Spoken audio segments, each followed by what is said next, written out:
Génie Climatique Magazine vous présente On réinvente l'eau chaude, le podcast des installateurs. L'épisode d'aujourd'hui vous est proposé par Thermacome et Anhydritech.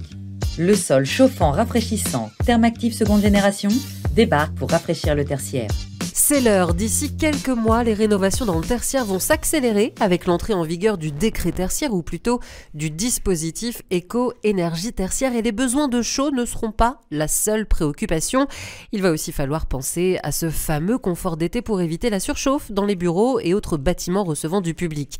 Alors pour ce nouveau On réinvente l'eau chaude, Génie Climatique Magazine s'intéresse à une technologie qui pourrait y répondre, le vecteur eau. Les surfaces rayonnantes ont-elles leur carte à jouer dans cette décarbonation des bâtiments de plus de 1000 mètres carrés? Comment s'y prendre et avec quels alliés? On en parle tout de suite avec Florent Kieffer, directeur général de Thermacome, Francis Augustin, directeur marketing et commercial d'Anhydritech et Philippe Legendre, directeur général de l'entreprise d'installation Proteas qui œuvre essentiellement en Île-de-France, si je ne m'abuse. Bonjour à vous trois. Bonjour. Bonjour. Alors, ma première question que je lance à l'unisson, est-ce que vous sentez que ce décret tertiaire, ce dispositif éco-énergie tertiaire, va booster les carnets de commandes et remplir les agendas? Florent Kieffer. Les booster, certainement pas dans l'immédiat, en tout cas ça m'étonnerait. Ça participe tout simplement du principe de décarbonation qui a été lancé par le bâtiment durable depuis quelques années déjà. Donc ça s'inscrit dans une logique. Maintenant, dans le bâtiment, on est toujours sur un temps long. C'est-à-dire qu'entre la décision qui est prise par les pouvoirs publics, et qui est louable en l'occurrence, et puis la mise en réalisation de ces intentions, il y a toujours un petit peu il y a du temps qui va se passer, forcément. Du côté du terrain, Philippe Legendre, ça se passe comment? Est-ce que vous sentez une accélération? Vous sentez peut-être une densité plus forte de votre agenda? Oui, forcément, parce que alors nous, on œuvre aussi principalement sur l'Île-de-France, qui est un gros terrain de chasse, mais pas que. Mais du coup, c'est vrai qu'il y a des gros projets aujourd'hui nationaux qui vont arriver avec les JO, avec toutes ces choses-là. Et c'est vrai que pour une première fois, on est sur des types de bâtiments qui sont dits en héritage, c'est-à-dire que ils sont construits dans le but des JO, mais après ils vont aussi servir à de l'habitation et des choses comme ça. Et c'est vrai que alors pour le coup, avec une certaine joie et enfin du bonheur, on s'aperçoit qu'il y a une prise en compte maintenant avec l'évolution des technologies sur le plancher chauffant de ce mode de chauffage, ce qui était quand même très très compliqué il y a encore une dizaine d'années, quoi. Chauffage et rafraîchissement, c'est peut-être ça aussi qui permet un intérêt supplémentaire à la technologie, non? Ouais, tout à fait. C'est un petit peu comme la voiture, hein, quand on a amené la direction assistée ou ces choses-là, bah écoutez, j'ai commencé à apprendre à conduire sur une Renault 12, jamais je remonterai dedans donc, pour faire un créneau. Donc voilà, c'est bien que ce véhicule ait une place particulière à titre personnel dans mon cœur, mais concrètement voilà, c'est exactement les mêmes choses, c'est-à-dire qu'aujourd'hui on est sur des évolutions de produits qui nous permettent justement avec beaucoup plus de tranquillité de toucher beaucoup plus de domaines, et le rafraîchissement aujourd'hui en fait partie, ouais. Alors on est loin de la Renault 12. Francis Augustin, comment Anhydritech se positionne dans cette nouvelle vision du bâtiment? Parce qu'il faut le rappeler, Anhydritech, vous faites de la chape, c'est ça? Oui, et de la chape fluide, tout particulièrement. Je vous en prie. Et je vais reprendre un peu l'image de la Renault 12, c'est-à-dire que la Renault 12 c'était un petit peu la chape dite traditionnelle, et bien sûr la chape fluide est venue un peu, je dirais, renverser les situations avec un marché qui se développe de manière très importante, parce qu'une chape fluide, c'est bien sûr plus de confort pour l'utilisateur, pour l'installateur, c'est bien sûr plus de qualité en termes de produits finis, et c'est surtout des spécificités pour le plancher chauffant rafraîchissant. On pourra certainement en reparler, mais la chape fluide et notamment des produits à base d'anhydrite ont des qualités pour ce type de chantier, de produits, de système. Allez, pour les novices, anhydrite, est-ce que vous pouvez expliquer un petit peu ce que ça veut dire ? Alors l'anhydrite, donc c'est un sulfate de calcium, hein, ça c'est très, très scientifique, mais c'est d'abord un produit issu du recyclage. C'est-à-dire qu'il y a 30 ans, c'est un produit qui était tout simplement coproduit lorsqu'on faisait de l'acide fluorhydrique. Alors c'est un peu technique, je l'avoue, mais ce produit ensuite était jeté. Alors il était en général enfoui, etc. Depuis à peu près 20 ans, il a été recyclé, valorisé en termes de chape fluide. Le marché s'est développé partout en Europe.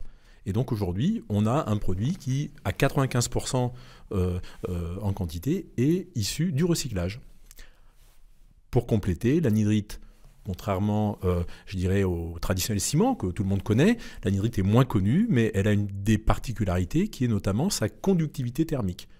Ce qui, là, va intéresser des personnes telles que Thermacome qui créent des cloisons, enfin des surfaces rayonnantes. Tout à fait, exactement. C'est tout l'intérêt de pouvoir, je dirais, co-concevoir un système tel que Thermactif avec Thermacome. Le recyclage, c'est pas mal, c'est bien à la mode. En plus, en ce moment, vous devez marquer les esprits, non, avec un produit comme celui-ci. Oui, c'est clair. Pendant longtemps, on a essayé de mettre en avant ce côté, je dirais, protecteur de l'environnement. On était entendu, mais pas autant qu'on l'est, bien sûr, aujourd'hui et qu'on le sera demain.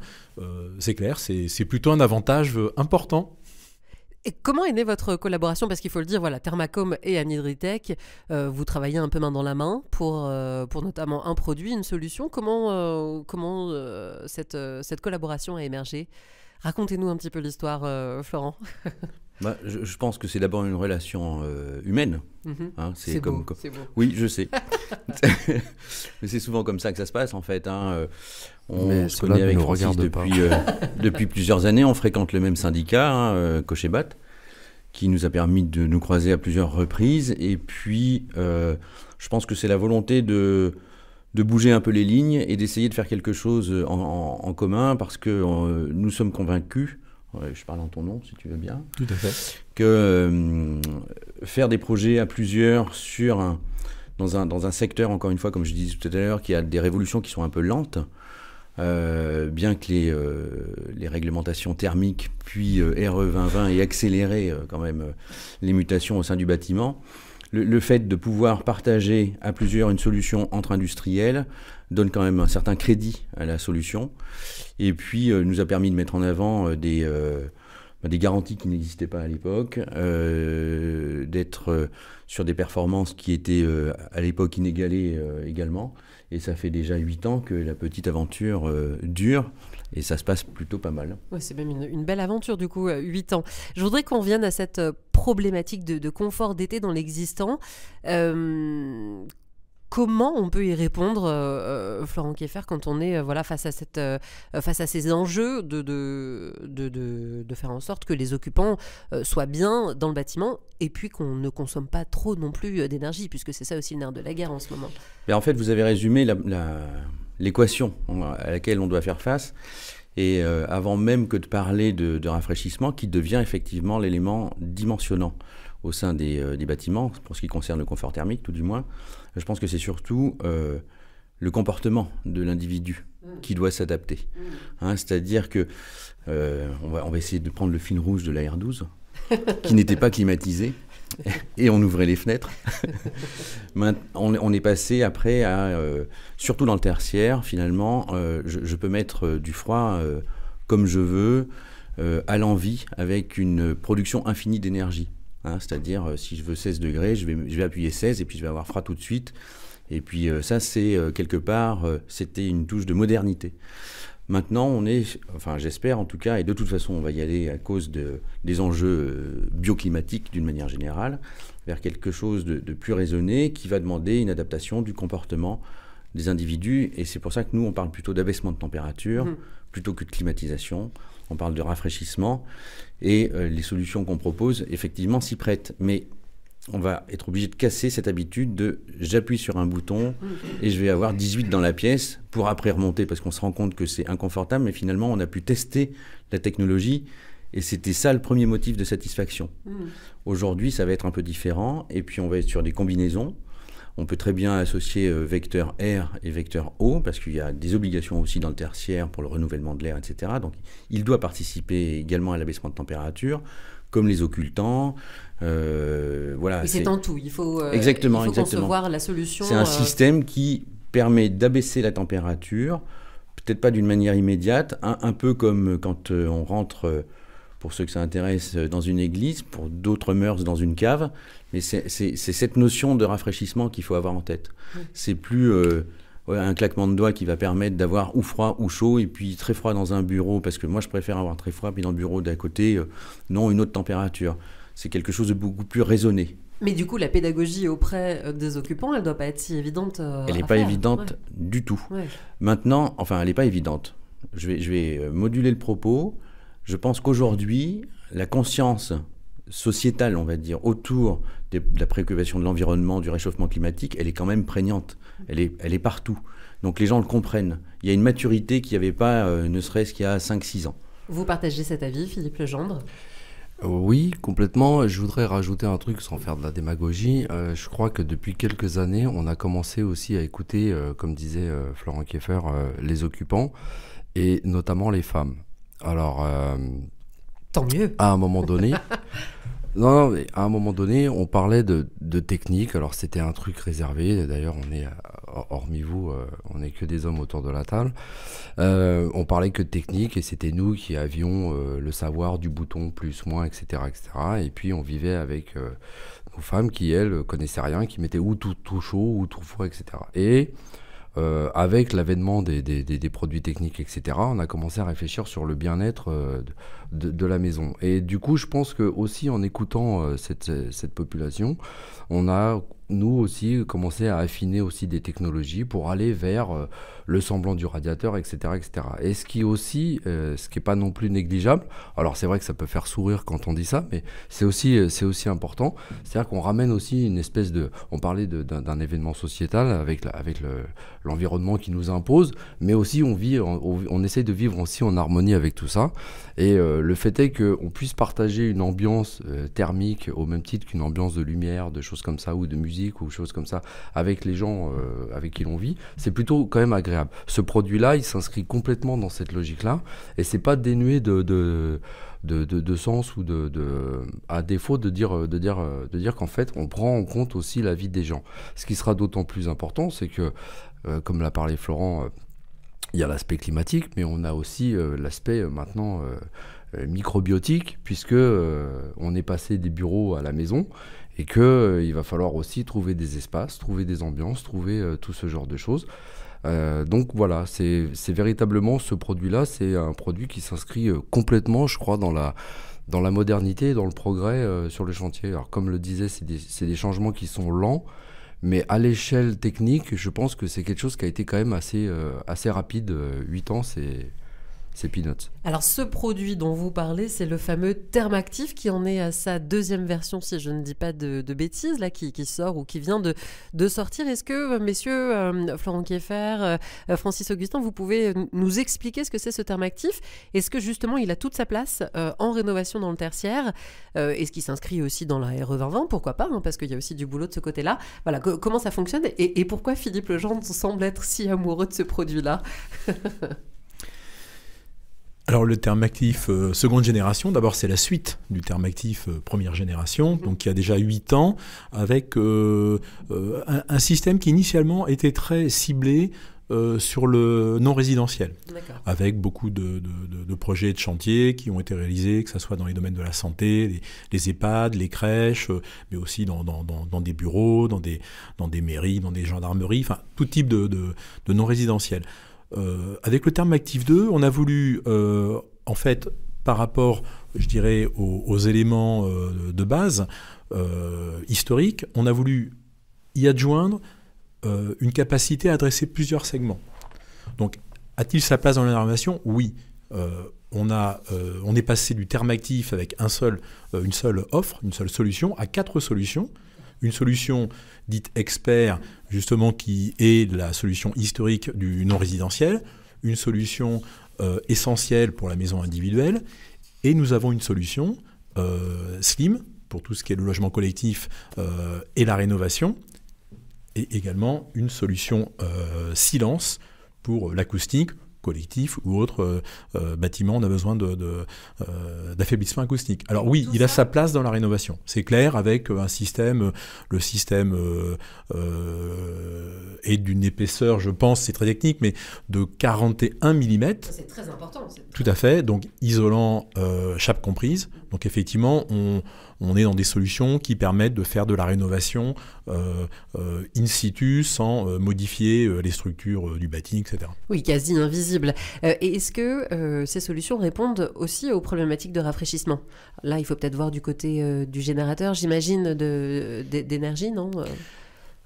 Alors, on peut voir du côté du générateur, certainement. Je vais tout de même ajouter quelque chose sur le Thermactif seconde génération, dont la chape est la Thermiomax. Nous sommes passés du Thermactif au Thermactif seconde génération en passant d'une chape Thermio Plus, qui avait une forte conductivité, à une chape Thermiomax qui a quelques éléments supplémentaires, notamment celle d'avoir une effusivité particulièrement élevée. Chez Anidritech, notre R&D a regardé comment fonctionne le rafraîchissement. Et donc, la variable de l'effusivité est importante. C'est une capacité à absorber les calories de manière beaucoup plus importante.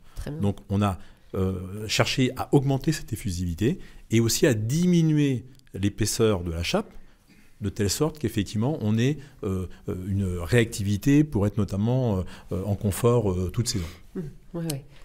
En fait, Thermactif V2, c'est le résultat d'un Thermactif V1 dont on ne connaissait pas le succès avant de le lancer, bien évidemment, voilà, et qui nous a permis de démontrer que même des technologies que l'on pensait être anciennes, comme la dalle à plot, ont eu du succès avec cette solution-là. Et aujourd'hui, V2 permet, de s'asseoir sur le succès de la V1 et d'y ajouter l'ensemble des progrès techniques qu'il y a eu de fait en 8 ans et de le spécialiser par segment.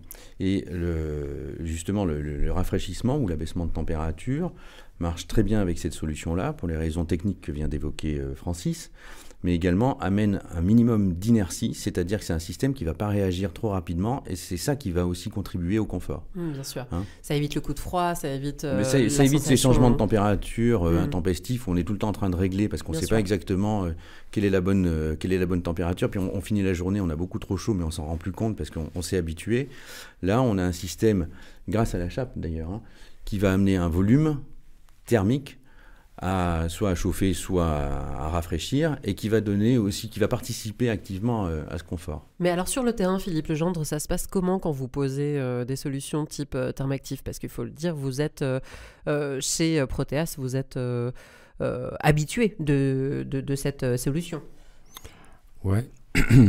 Ça se passe, vous n'avez pas l'air si convaincu que ça. Si, non, oui, on est habitué, on a été parmi les premiers à suivre Thermacome dans cette aventure. Ça se passe bien. Ouais. Il n'y a pas de difficulté. Vous pouvez le dire, on fait comme s'ils n'étaient pas là. C'est allez-y. Vrai, on peut lâcher. Ouais. Ok, alors j'y vais. Oui, alors en effet, comme on l'avait vu la dernière fois qu'on avait fait notre reportage sur le quai de Valmy pour la société... je ne sais pas si on peut le dire d'ailleurs. Bien sûr. Oui, je les aime bien. Donc, un GC débarque, l'un des premiers où vous m'aviez accueilli sur votre chantier. Voilà. C'était très agréable. Voilà, avec la société Dans du logement collectif, je crois. Oui, tout à fait, en rénovation pour le coup, avec la société Génère. Donc, du coup, ça se passe bien. La problématique de la rénovation, parce qu'on va évoquer des problèmes, c'est qu'on récupère des supports qui, des fois, sont sur des altimétries différentes et des choses comme ça. Donc, comme on travaille avec un produit qui est relativement fin, sur des portées qui, parfois, notamment sur les rénovations tertiaires ou logements avec des couloirs qui ont des grandes portées, des grandes distances, c'est sûr que le delta d'altimétrie des planchers est super importante. Donc, c'est vrai que il faut quand même adjoindre à ce produit-là une certaine qualité de reprise ou tout du moins de préparation des supports qui permettent de poser ce produit avec une certaine tranquillité ou sérénité. Donc ça, c'est aussi la plus-value et l'apport de Proteas sur le sujet. Mais c'est vrai qu'on rencontre aussi des gros œuvres qui sont de plus en plus sensibles à ça. Et qui font des efforts aussi de plus en plus probants pour livrer des supports qui avant ne rentraient pas dans leur champ de vision parce que c'était des choses sur lesquelles ils n'avaient pas besoin d'affiner les choses. Donc là, c'est vrai qu'on a des grosses œuvres sur les grandes majors du bâtiment qui sont de plus en plus sensibles au fait de livrer des supports qui sont quand même de qualité, quoi. Parce qu'ils ont aussi un intérêt à ce que les choses soient bien faites, non, j'imagine? Oui, bien sûr. Nous, chez Protea, comme chez tous les gens autour de la table et comme beaucoup de ces grandes entreprises, on pense quand même, on est tous des acheteurs potentiels, donc à un moment donné, on a tous besoin de se loger. Et c'est vrai nous, on a le souci du client final. Alors, ça peut paraître prétentieux de dire ça, mais c'est une vraie réalité dans le sens où, à un moment donné, quand vous achetez un bien, et en France, on connaît les prix, on aime avoir quelque chose qui correspond à ce truc. Et aujourd'hui, c'est vrai qu'on a quand même de plus en plus de gens du bâtiment qui sont sensibles à cette dynamique-là. Donc, en tout cas, nous, pour les réceptions de support, on travaille avec des gens qui sont sensibles et puis qui font le job, quoi. Donc, on arrive de plus en plus à placer des thermactifs, première et deuxième génération, sur des grandes surfaces. On vient de réaliser un bâtiment live à la Porte Maillot, à l'entrée de la Porte Maillot, avec la société Eiffage. Et donc, du coup, c'est 1200 mètres de thermactifs. Ouais, là, il y a de quoi coller de la chape et mettre... Avec une grande nef, Florent Kieffer parlait tout à l'heure d'église, etc. Donc voilà, il y a une grande nef du bâtiment, etc., avec une portée de plus de 80 mètres. Donc c'est des choses qui, de prime abord, peuvent générer du stress. Mais je vous dis, on travaille avec des gens qui maintenant ont conscience de tout ça. Et puis aussi, je reprendrai aussi le panel de sous-traitants qui travaillent avec les produits Anhydritech, qui eux aussi commencent à développer cette technique de chape mince, parce que on fait pas une chape mince comme ça, quoi. C'est pas un truc, le tentez pas dans votre garage parce que ça va être un peu compliqué.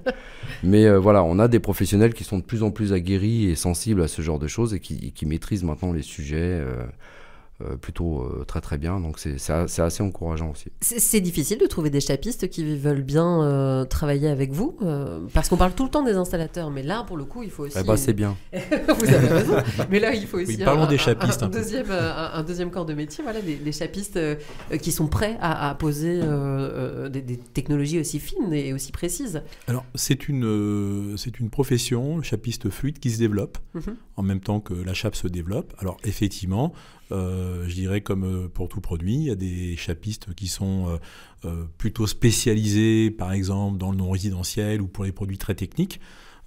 Chez Anhydritech, on a 600 chapistes agréés sur tout le territoire, agréés pour nos produits, suite à des formations à la fois de base, mais formations sur les produits. Donc, non, nous avons beaucoup de demandes, c'est même presque impressionnant, de carreleurs principalement, qui veulent devenir chapistes fluides. Ok, ils sentent qu'il y a un intérêt économique pour eux à diversifier leurs compétences. Oui, et puis c'est un petit peu l'élargissement de la profession, c'est un peu l'élargissement des compétences, c'est un petit peu ce que l'on fait aussi au travers de Thermactif, en essayant de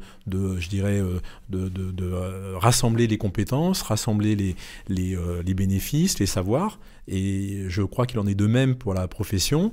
Je ne serais pas étonné que dans le futur, des installateurs deviennent chapistes. Pourquoi pas ? Philippe, vous êtes prêt à passer de l'autre côté ? Pourquoi pas. Ok, voilà, c'est noté, c'est enregistré même.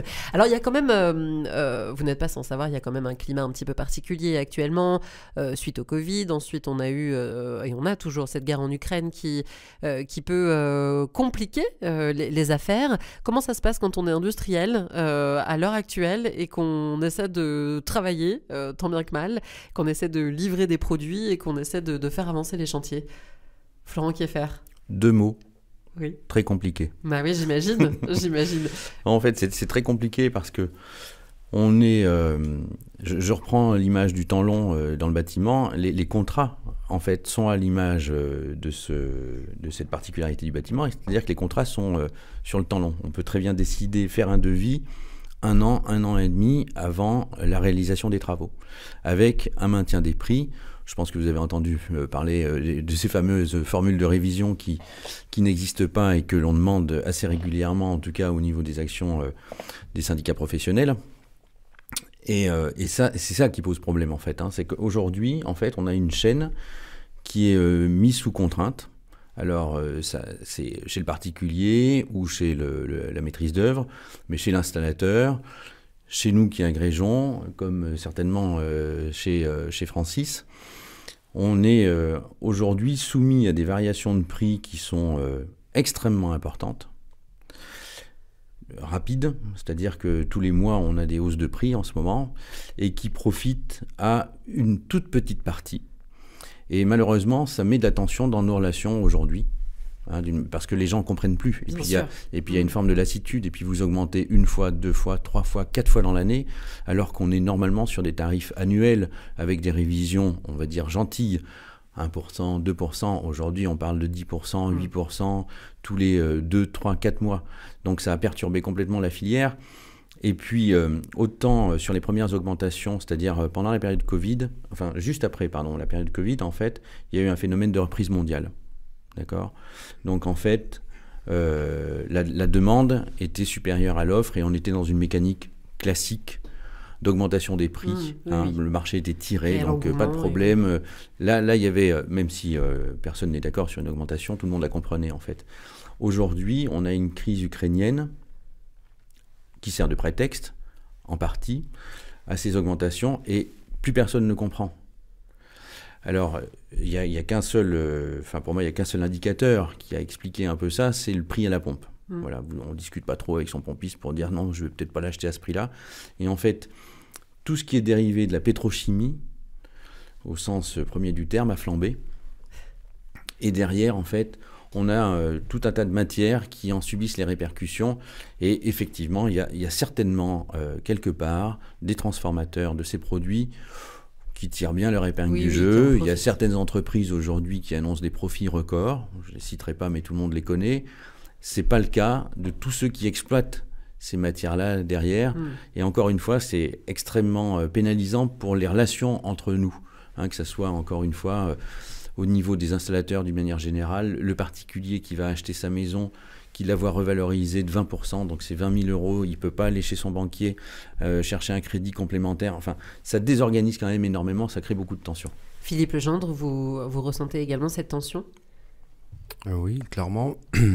Je parle plus à Florent Kieffer. Non, aujourd'hui, on fait une exception.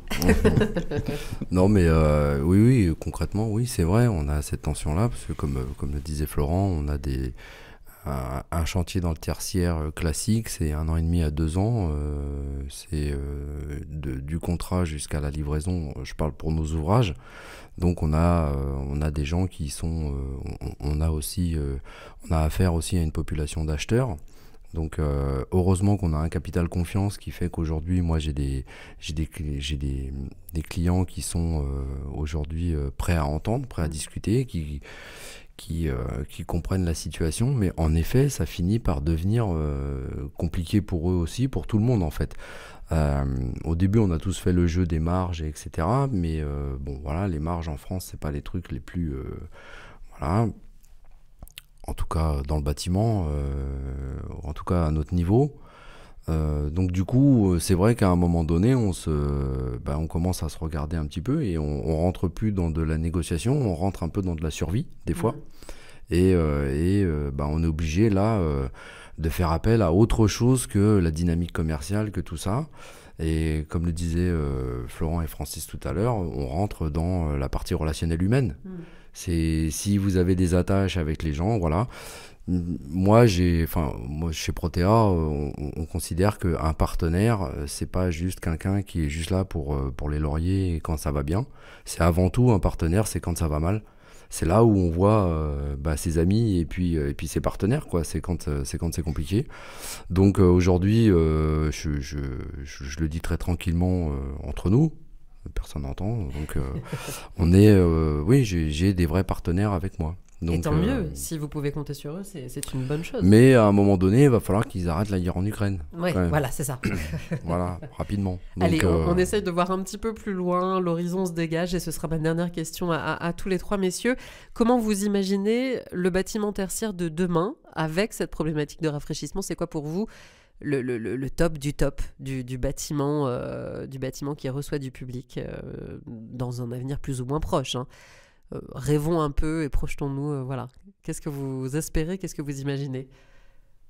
Forcément un vecteur haut, Voilà, déjà. Ça sera la conclusion, non? Non, forcément avec l'euro, de la réversibilité, encore une fois, une réversibilité raisonnée, sans fluide frigorigène, sans polluants, qui permettent une déconstruction, parce qu'il faut quand même viser aussi la déconstruction des bâtiments. On aura peut-être moins de neuf, vous l'avez évoqué, hein, ça a été un des thèmes principaux d'ailleurs, mais plus de rénovation. Voilà, avec une combinaison intelligente sur l'air, pour ce qu'il est censé faire, c'est-à-dire assainir, purifier l'air, le renouveler, etc. Et avec en complément des solutions comme celles que l'on peut proposer, qui encore une fois proposent une certaine inertie, donc va amener le confort. Voilà. Une chape encore plus fine et encore plus pertinente, non? Plus pertinente, oui. Alors pas persuadé que la finesse soit maintenant le principal l'argument critère. Premier, ouais. Non, cela dit, derrière la finesse se cache aussi, je dirais, la moindre quantité de matériaux. Donc non seulement l'anhydrite a cette chance d'être un produit de recyclage, donc avec une faible empreinte carbone, mais aussi moins on en met, moins bien sûr on vient prendre des ressources. C'est ça. Voilà, donc c'est effectivement je dirais que pour répondre à votre question plus précisément, je pense que moi je vois des systèmes, des environnements tertiaires avec du rafraîchissement confortable, faiblement consommateur, donc avec une efficience énergétique d'un système bien pensé, et puis très très décarboné. Philippe Legendre, vous le voyez comment, le bâtiment de demain? Alors, j'ai laissé parler les docteurs avec les chiffres, etc. Donc, moi, je sais pas, vous parliez de rêve. Je dirais qu'il faut qu'on a des banlieues qui aujourd'hui, alors je parle de la banlieue, mais qui sont pas super jolies. Et franchement, voilà. Alors, j'espère que toutes ces technologies, en tout cas c'est le rêve, on essaie de construire des projets qui sont beaux. Et nous, on a la chance de travailler sur parfois des monuments historiques en rénovation, choses comme ça. On a fait il y a quelques années de ça le château de Versailles. On a fait, voilà, on va travailler sur le Grand Palais peut-être. Donc voilà, c'est des moments qui sont un peu émouvants de reprendre des ouvrages qui ont été faits il y a quelques centaines d'années. Donc et là, on s'aperçoit que pardonnez-moi l'expression, mais que les mecs se faisaient bien chier, quoi. Donc, ils faisaient des trucs, mais que ça en jette, quoi. Et j'espère que toutes les technologies, que ce soit Nidritech, Thermactive V2, etc., et le savoir que nous, on peut apporter aussi, permettra de faire des choses où on se sent quand même beaucoup mieux. C'est quand même assez sympathique de prendre sa voiture et de faire le tour du périph' et de dire ah bah tiens ce bâtiment voilà tiens etc. Et voilà, j'espère que toutes ces technologies là ne serviront pas juste à faire des choses décarbonées ou machin ou faire des stats ou des chiffres, mais qu'elles permettront quand même aux gens de se sentir mieux dans nos banlieues et qu'on ait plus envie de vivre en symbiose tous ensemble. Ouais, du confort et du beau bâtiment pour tout le monde. Merci à tous les trois. Ce podcast est bien évidemment accompagné d'un dossier sur le rafraîchissement tertiaire à retrouver dans le numéro de juin de Génie Climatique Magazine et sur génieclimatique.fr. Et puis nous, on se dit à très vite pour un prochain On réinvente l'eau chaude. Vous venez d'écouter On réinvente l'eau chaude, le podcast des installateurs par Génie Climatique Magazine, proposé aujourd'hui par Thermacome et Anhydritech.